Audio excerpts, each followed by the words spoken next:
மிக மோசமாக சாதி வெறி போக்கால் சாதியவாதிகளால் வெட்டி படுகொலை செய்யக்கூடிய முயற்சியிலே ஈடுபட்டிருக்கிறார்கள். ஒரு 11ஆம் வகுப்பு படிக்கக்கூடிய சின்னஞ்சிறிய பையன் மாணவன் ஆங்கில வகுப்பு, அதாவது ஆங்கில தேர்வு எழுதுவதற்காக அவருடைய தந்தை தங்க கணேசன் அவர்கள் பேருந்திலே ஏற்றி வழி அனுப்பிவிட்டு வீட்டுக்கு போவதற்கு முன்பாகவே அவன் வெட்டப்பட்டான் என்கிற செய்தி அறிந்து அவர் மட்டுமல்ல, இன்றைக்கு தமிழ்நாடே நிலைகுலைந்து மிகவும் ஒரு துயரமான சம்பவமாக பார்க்கின்றோம்.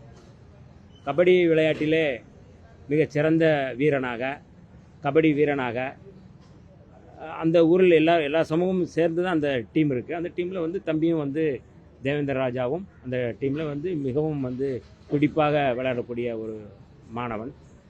விளையாண்டு வெற்றி பெற்றதற்காக அவனை குறிவைத்து பேருந்திலே சென்று கொண்டிருக்கும்போது இறக்கி வழிமறித்து இடைமறித்து அவனை கொலை செய்ய முயற்சி செய்வது என்பது மிக ஒரு ஆபத்தான, இன்னமும் கவலை அளிக்கக்கூடிய போக்காக இருக்கின்றது.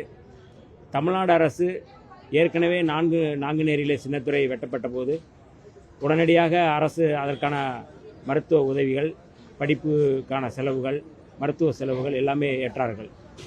ஆனால் இதுபோன்று தொடர்ச்சியாக இந்த குற்ற சம்பவங்கள், சாதிய பயங்கரவாத சம்பவங்கள் நடப்பதை தடுப்பதற்கான எந்த முனைவுகள், எந்த முயற்சிகள் நடக்கின்றன என்கின்ற கேள்விகள் தாழ்த்தப்பட்ட மக்கள் மத்தியிலே அது தொடர்ச்சியாக இருந்து கொண்டே இருக்கிறது. ஆகவே இரும்பு கரம் கொண்டு ஒடுக்குவோம் என்று சொல்கிறார்கள். ஆனால் அவர்கள் கையிலே இரும்பு ராடுகளும் அருவாளுகளும் வைத்து கொண்டு அலைகிறார்கள்.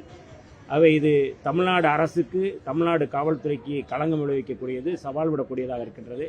ஆகவே அரசும் காவல்துறையும் மிக முக்கியமாக தூத்துக்குடி, திருநெல்வேலி மாவட்டங்களில் எங்களுடைய தலைவர் எழுச்சி தமிழர் அவர்களுடைய அறிக்கையில் குறிப்பிட்டது போல சாதியவாதிகளை கண்காணிப்பதற்கு, சாதியவாதிகளுடைய அந்த செயல்பாடுகளை கண்காணிப்பதற்கென ஒரு தனி சிறப்பு குழுவை நியமிக்க வேண்டும் என்று விடுதலை சிறுத்தைகளின் சார்பில் நாங்கள் கோரிக்கை வைக்கின்றோம்.